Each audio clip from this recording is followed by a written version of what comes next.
floor is yours. Thank you, Mr. President and colleagues. I rise here today to present Assembly Concurrent Resolution 99, written by Assemblymember Lowe and other LGBTQ advocates, as well as evangelical Christian leaders.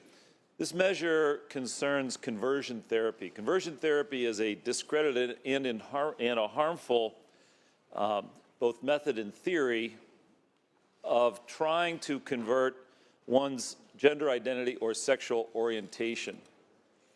It's been discredited by a number of both psychologists and psychological associations. Each of us comes to this chamber, each of us comes to the legislature with our own personal experiences. We can't divorce ourselves from those personal experiences, irrespective of how anecdotal they may be. And so I bring my own personal experience. I bring the personal experience of my family and what conversion therapy did to one of my relatives, my brother-in-law, the harm it caused him, my late brother-in-law, and the harm that it caused our family. By trying to shame him, by trying to create some sort of behavioral mechanism to change his sexual orientation, it created tremendous depression, debilitation, and discord in the family. This resolution is a simple resolution. It doesn't dictate that anybody do anything in particular, but what it does is it highlights the harm that can be caused by conversion therapy and highlights the fact that we all have a responsibility to protect the residents of California, the citizens of California, and what this does in real time to not just members of the LGBTQ community, but to all of us. I urge and I vote. Thank you, Senator. Senator Borges. This matter, thank you, Mr. President. This matter came before Judiciary, and it was a very interesting debate. I don't know much about conversion therapy, and I do have a lot of friends who are members of the LGBTQ community, and they have many of them have very strong feelings about this type of treatment. And I'm going to take their word that it has not been helpful, but I will just simply add a word of caution that even though this is just a resolution and it's not a substantive piece of legislation, that we are treading into freedom of speech territory that I think should concern all of us. And when I say freedom of speech and freedom of religion, these are constitutionally protected areas of our country, that when an individual seeks therapy or guidance before a religious leader or a member of a congregation, and whether it be a mosque, a temple, or a church, that is in a private setting, and that it is also voluntary. And lastly, the membership in that congregation is not conditioned on the seeking or imposition of that treatment. So I think within the context of its voluntary nature, its confidential nature, I think it's important that we remind ourselves that we're dealing with the freedom of expression, freedom of religion, and to disallow or create the pathway where we tell individuals that they cannot say certain things should give us pause. And that's the only reason why we had such, I think, strenuous debate in Judiciary on this, was primarily on First Amendment grounds. Senator Weiner. Thank you, Mr. President. I rise as chair of the Legislative LGBTQ Caucus. This resolution is a priority for our caucus. And, you know, just to be very frank, conversion therapy is psychological torture. It has absolutely no legitimacy. There is no support for the notion that someone can change their sexual orientation. And there have been so many people who have been badly damaged by these efforts, which is why we banned conversion therapy for children. But even for adults, it is incredibly damaging. We should not be condoning it. We should be opposing it. And I will note that yet again recently, yet another leader in the conversion therapy movement acknowledged that, guess what? he's a gay man. And we see this over and over again. LGBT people who start advocating for conversion therapy and then in the end acknowledge that it doesn't work and they're still LGBT. This is psychological torture. We need to reject this terrible thing. Senator Jackson. Yes, thank you, Mr. President. As chair of the Senate Committee on the Judiciary, I do want to respond to this First Amendment claim. It's a very interesting one, and frankly, until recently, the interpretation of the First Amendment was that one religion could not impose itself on other religions. To talk about the fact that one should have religious freedom to discriminate against others is a relatively new concept, and hopefully one that in the course of the next few years will be rejected. It is essentially a false narrative that one religious perspective should be able to undermine the protections and the rights that we have given to others who don't necessarily share that perspective. That was part of the discussion that we had during our hearing, and the notion that by trying to protect members of the LGBT community from the horrors of this type of experience is not granting or should not be, I hate to use the word Trump, but it's a good one, by those whose religion says that, that those who are members of the LGBTQ community should not have the constitutional rights that we have granted them because another person's religion doesn't support that. The goal is to give opportunity for all people, irrespective of one's religious beliefs. And with that, I would respectfully ask for your aye vote. Seeing no further discussion of Senator Portantino.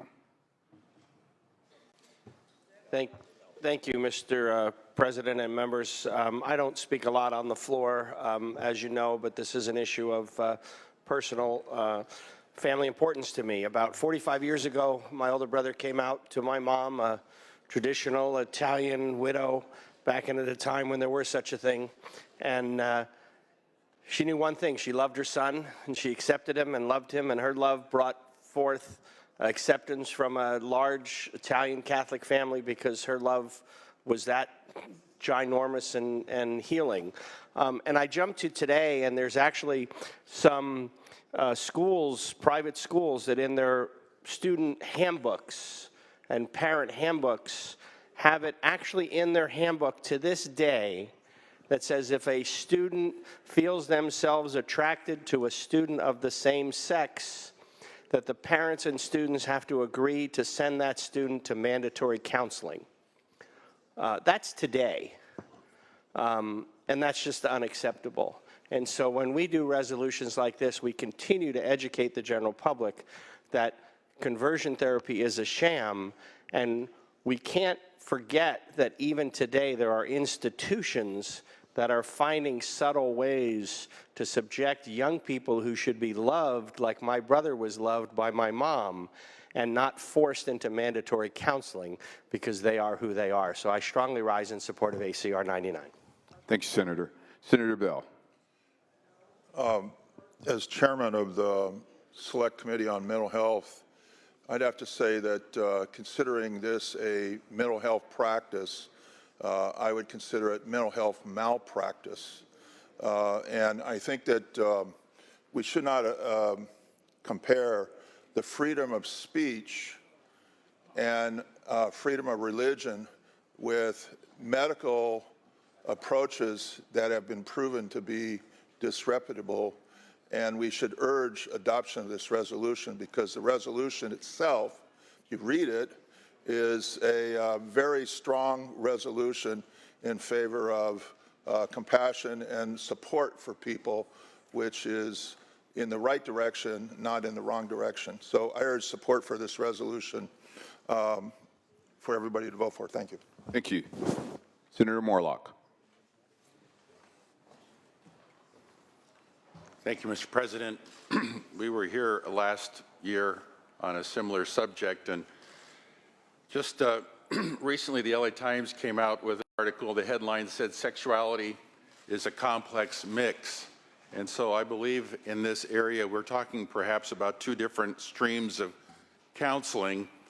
I already mentioned last year some of the concerns that were raised that some of these counseling methods I do not support at all, but we are talking about spiritual counseling. And so I believe the resolution is based on a false presumption that counseling someone regarding same-sex attraction cannot include discussions considered vaguely as conversion therapy. How can we foreclose on spiritual counseling when someone is on a journey and is honestly inquiring about wanting to change and wants professional assistance? It's a complex area, and I don't believe we should be impeding on a legitimate counseling business as the right solution, and I will be voting in opposition to ACR 99. Thank you, Mr. President. Thank you. Seeing no further discussion or debate, Senator Umberg, would you, do we have one more? I'm sorry, Senator Grove, I'm sorry, I did not see your microphone. Thank you, Mr. President. You know, all the whereases in this resolution are pretty benign, and where it says resolved, you know, the author last year, I agree with my colleague that there was a bill that came forth on this floor last year, and that he didn't submit to the governor's office, and we had long, lengthy conversations with each other. And I think what needed to be understood about last year's bill was it included, you know, every book material and for any paid individual. Well, all of us that attend church, regardless of what faith we practice, know that in my case, a Bible is a book, right? It's material.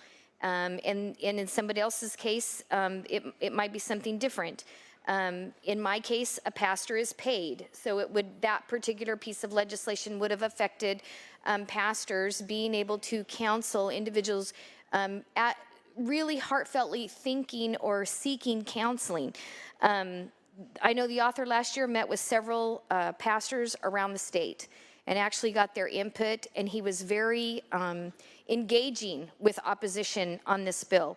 And for him to come forward and bring this resolution where it says resolved in the state of California, and we have the resolved issues, and it just says the legislature calls on religious leaders, all religious leaders, to counsel on LGBTQ matters from a place of love, compassion, and knowledge. You know, I've spoken before pastor groups all over the state, and, you know, if they don't counsel on a position from a position of love and compassion and knowledge, then they shouldn't be counseling people in this area. You know, contrary to what was said on the floor earlier, I mean, to ask people to counsel from a place of love, compassion, and knowledge is a pretty simple ask. And so I just want to thank the author for changing the legislation that he had from previous years to where it is today. So thank you. Is there any further discussion or debate on this item? Seeing none, Senator Umberg, you now may close. Thank you, Mr. President, and thank you, the Senator from Bakersfield, for your comments. I do know that the author, that Assemblymember Lowe, traveled around the state and sought input from leaders, religious leaders around the state. And you are right. This does advise that counselors counsel from a place of love and compassion. And indeed, we hope they all do. To make sure that we understand this doesn't mandate anything. This does call out conversion therapy as a harmful practice. And others have spoken about the harm to the person who receives this sort of sham therapy. I speak not just about the harm done to that individual, but the harm that's done to families and to others where a family member is subjected to, as my colleague from San Francisco points out, to this torture. It causes great discord. So I urge all of us to protect Californians by highlighting this sham, fraudulent, deceitful, harmful practice and vote aye on the resolution. Thank you, Mr. President. Thank you. Mr. Secretary, please call the roll. Allen. Aye. Archuleta. Aye. Atkins. Aye. Bates. Bell. Aye. Borges. No. Bradford. Aye. Caballero. Aye. Chang. Daly. Dodd. Aye. Durazo. Aye. Galgioni. Aye. Glazer. Aye. Gonzalez. Aye. Grove. Hertzberg. I. Hill. I. Hueso. I. Hurtado. I. Jackson. I. Jones. No. Leva. I. McGuire. I. Mitchell. I. Monning. I. Morlock. No. Morrill. No. Nilsson. No. Pan. Portantino. I. Roth. I. Rubio. I. Skinner. I. Stern. I. Stone. No. Umberg. I. Wachowski. I. Wiener. I. Wilk. Senator Umberg moves the call. Next up, members, is item 160. Senator DeRosa, are you prepared for this item? Mr. Secretary, please read. Assembly Bill